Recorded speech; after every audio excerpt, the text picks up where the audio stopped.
Fellas, the scheme is straightforward. We're going to be taking a look at one of my most favorite control shells of all time, Dragonmaid, in normal rare format. I'm going to be giving you guys a little bit of a history lesson about what the deck did historically, a little bit of a card by card discussion in the deck profile, and of course, some of that sweet gameplay. So with that, let's get straight into it.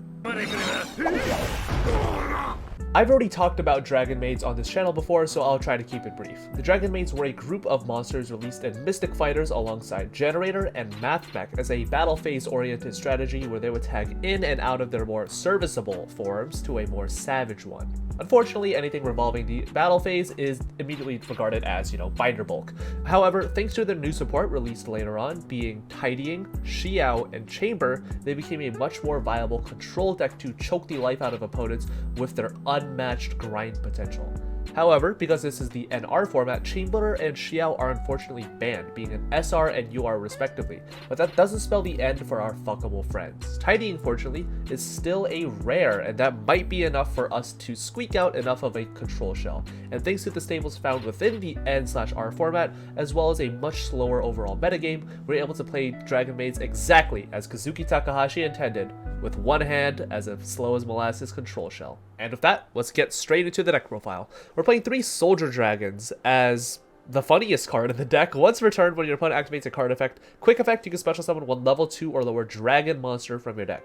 This card is actually insane in this deck. You're able to go Soldier Dragons into Soldier Dragons into Soldier Dragons into any Dragonmaid that you may need at the time, because all the Dragonmaids that we're playing are level 2 or lower. Note that your opponent can just normal summon a gold driver and run over it, but I like to pretend that universe doesn't exist.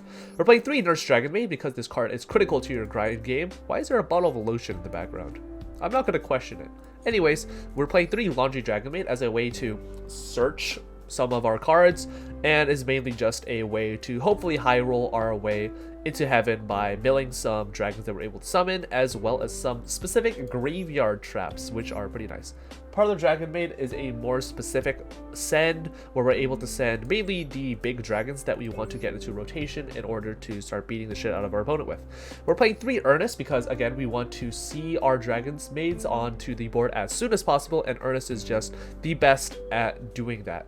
Duel, I'm going to pretend like I pronounced that correctly, is Bad DD Crow. It targets a monster in either graveyard and shuffles it into the deck. This is not a quick effect. It would be good otherwise. It's just sort of another level 7 target for our Nurse and Laundry, because Nurse and Laundry can only summon 7s and Parlor can only summon 8s. Speaking of 8s, we're playing 3 Tinkek and 1 Lorpar. Lorpar is kind of just a nice generic target for Parlor and helps us in corner cases where we might want to stop a monster effect, such as a Vortex Dragon, and Tinkek is a battle trick. It boosts our guy by 2,000, which is honestly good enough sometimes. We're playing 2 Dragonmaid Welcome as a grind tool. You are never going to be activating that second effect. I don't even know how you would trigger it. It's just a great grind tool. It helps boost your guys by just enough, and yeah, great card overall. We're playing 3 Book of Moon because staples. We're playing 3 Compulse because staples. We're playing 3 Paleozoic Dinomyscus because it technically has graveyard synergy with our Laundry Dragonmaid, because if we mill it and we set like a Tidying, we could chain like 1 Tidying, chain 2 Dinomyscus, which is pretty funny. We're playing 3 Rise to Full Height. Don't question it. Its graveyard effect is the more important part. You can banish it from your graveyard and then target a monster you control. Your opponent's monsters cannot attack for the rest of the turn except to attack that monster. Note, this means that, let's say I target my Laundry Dragonmaid, we go to the battle phase, and a Laundry Dragonmaid bounds into my hand to summon, say, Earnest. That means your opponent's monsters just cannot attack, which is hilarious. It's so funny. It's terrible, but it's funny. We're playing 3 Dragonmaid Tidying because this card is like actually broken, and 3 Dragonmaid Downtime. You can target a Dragonmaid monster you control, then activate one of these effects.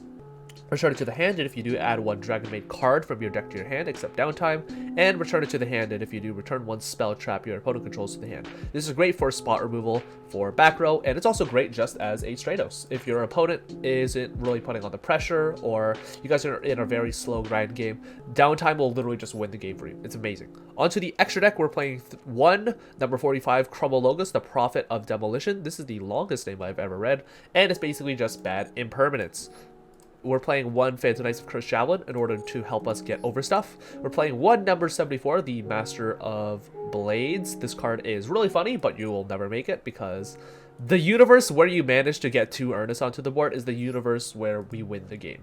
We're playing 2 Dark Arm Dragon, the Dragon of Annihilation. Good card overall. We're playing 1 number 76, Harmonizer Gregiel, a Towers if we set it up correctly. 1 number 46, Draguleon. I'm going to pretend like I read this card. It summons Nurse from hand, so that's probably good. 1 number 97, Draglubion alongside the Heart Earth package. We can use the Dragluon to overlay as material for the Heart Earth Dragon, but mainly we're going to be using Heart Earth Dragon. That card's nuts. Anyways, we're playing 1 Imduck, the World Chalice Dragon, as a target for our Paleozoic Dino-Miscus when it's summoned onto our board as a target, as it has Shadal Construct effects. That's funny. We're playing 1 Pentastag because I guess it's a card.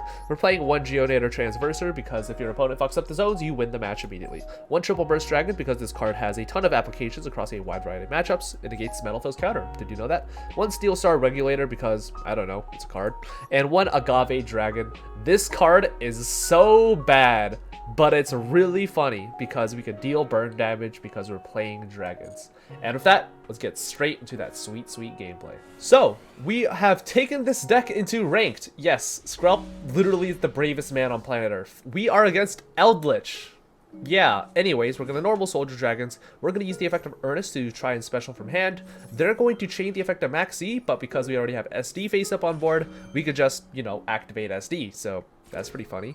We are going to summon another copy of SD off of the first SD. Maxi's going to apply Ernest, summons Laundry, and Laundry is going to mill absolutely nothing. We get a Parlor Dragonmaid in there, but the Book of Moons definitely aren't doing us any favors. We pass it over to our opponent, who just sets 3 passes because they're playing Eldritch, and it is very boring. Turn gets changed back to us. We're going to draw a Tidying off the top, which isn't that bad. We're going to go straight to the battle phase. We're going to try to use our Laundry to tag out into our Ernest, because that is our only target. They're going to chain IDP, and we're going to chain Soldier Dragons, which is pretty neat. They're going to chain Maxi to our Soldier Dragons, try to get a card draw of that. And we chain another Soldier Dragons to the Maxi. Just top tier gameplay. This is terrible gameplay. Anyways, we're going to summon a Laundry off of the first Soldier Dragons. Maxi applies. SD2 applies. We summon a third SD. Ice Dragon Prison is going to trigger. They're going to summon the Ernest and banish the third Soldier Dragons alongside the Ernest. On a new chain, Laundry will trigger. We mill 3. We get some pretty good mills. We get an Ernest, a Tidying, and Dino-Miscus, which are like amazing, by the way. They're going to flip up the Scarlet Sanguine, and we're just going to pass it over to them. We're going to set our Tidying, and during the end phase, they're going to activate the effect of Conquistador to pop our Laundry. She was only 2 years old. Anyways, turn changed, gets passed to our opponent. They're going to activate Harpy's Feather Duster, which is just a glorified MST. Well, I guess makes sense in NR format, am I right? We're going to activate the effect of Soldier Dragons in response. We're going to bring out a Nurse Dragonmaid, and at this point, we basically just are completely off to the races in terms of getting our grind. Nurse is going to revive Laundry. Laundry is going to mill a Dino-Miscus and nothing else. We were playing Tiamaton back then. This is really the darkest timeline. We're going to go Chainlink 1 Nurse in the battle phase, Chainlink 2 Dragonmaid Tidying at the start of the battle phase, of course, in order to get those sweet, sweet summons. We're going to bring out Parlor and Ernest. Parlor is going to use this effect to Foolish Burial. We're going to get Ash Blossomed on the summon, unfortunately, but we're not really too upset, especially when you look at our hand and field size. They're going to swing their Eldritch into our Soldier Dragons. It's basically already fulfilled its purpose, and we're going to, during the end of the battle phase, tag out Ernest for Laundry because it meets the level requirements. During the end phase, they're going to... During the main phase 2, sorry, they're going to set a Conquistador, set an Unknown, link into Link Spider, and then during the end phase off the Conquistador, set a Scarlet Sanguine. They've got a lot of back row, but nothing we have to truly be worried about. Turn gets changed back to us. We draw a Rise to Full Height, which is terrible. We're going to send 2 for Geonator Transverser. That Eldritch is in the wrong zone, buddy. We're going to normal Parlor. We're going to send Yarlel. I'm going to pretend like I know what that card says. They're going to activate the Ice Dragon's Prison. We have a Soldier Dragons. Don't play into it. Soldier Dragons is going to trigger, summoning out a Nurse Dragonmaid. IDP is going to be able to trigger, summon out the Yarlo, and banishing our Nurse, which will not allow it to trigger, but fortunately, we already have the Ernest to summon the Nurse from hand. Ernest is going to bring back the Laundry Dragonmaid. Laundry Dragonmaid is going to be able to apply its effect, mill 3, and we hit a Tinkek off the top, which is pretty nice. They're going to activate the effect of Conquistador of the Golden Land, but not after, I don't know, we summon a Dino-Miscus in response. They're going to pop our Parlor Dragonmaid, and we're going to go into Imduck, the World Chalice Dragon. We're going to swap control of the Eldritch and the Imduck, which is really, really funny. We're going to use the effect of Nurse in order to bring out Ernest, and Eldritch is going to swing into their own Conquistador. Geonator Transverser is going to swing into the Link Spider. Ernest is going to swing into our own Imduck that we gave them. Laundry Dragonmaid is going to punch for 500. And Soldiers is going to get in for another 700. During the end of the battle phase, we will bounce Ernest to summon out another Laundry. We're going to set the Rise to Full Height pass because I guess we can make a big defensive Laundry Dragon. During the end phase, they will activate an Scarlet Sanguine to summon out an Eldritch the Golden Lord. They're going to try and stabilize, but I don't think we're too scared. Unless they summon a big train. Anyways, them not summoning a train means they're probably not dead. We're going to use the effect of Tidying at the start of the battle phase to summon Parlor. We're going to send Ernest, and we're going to use the effect of Parlor to summon out Tincac. We're going to use the effect of Laundry to summon out the Ernest that we just sent, and they're going to swing into our Soldier Dragons, get in a bit more damage, but nothing we truly have to be worried about. They're going to use the effect of Eldritch, sending the Huaquero to send their own Eldritch. Hilarious. They're going to use the effect of Scarlet Sanguine to reset a copy of Conquistador from deck. They're going to send the Conquistador from deck to add the Eldritch and to summon it out. But fortunately for us, we are not worried in the slightest because things are going to get a little bit goofy. They're going to summon it in defense mode. They're going to use the effect of Conquistador Engrave. They're going to set something alongside the Huaquero. I'm going to guess it's just going to be 2 Elixirs just because probability. They're going to set an Elixir of White Destiny as well as an Elixir of Scarlet Sanguine. But again, they're not negates. They're not disruption. We don't got to be scared. Draw phase, standby, main. We're going to normal summon the Nurse Dragonmaid. That's going to bring out the Parlor Dragonmaid. Parlor Dragonmaid is going to use this effect in order to send a Dragonmaid Tidying just for a little bit of follow-up. And we're going to overlay 2 into the Phantom Knights of Cursed Javelin. We're going to target their Eldritch that's in attack position, change it to 0. Ernest is going to swing into it. We're going to boost it with Tincac. We're 200 off lethal. Very, very unfortunate. Until you realize we are playing dragons. We're going to link 4 into Agave Dragon, and we're going to apply its effect to burn our opponent for 100 damage for each dragon monster in our graveyard. That's gonna be fucking game. So what did we learn today, class? That this deck is actually just the secret best deck of all time? Honestly, yeah. Let's get into the pros and cons. Number 1, pros. This deck grinds like no other. It is even better at grinding than Metal Foes, and that is no easy task. Cards like Nuadlel, cards such as Nurse Dragonmaid, cards such as Dragonmaid Downtime give this deck an unparalleled level of just generating so many forms of advantage that it is absolutely dizzying to even try to keep up with.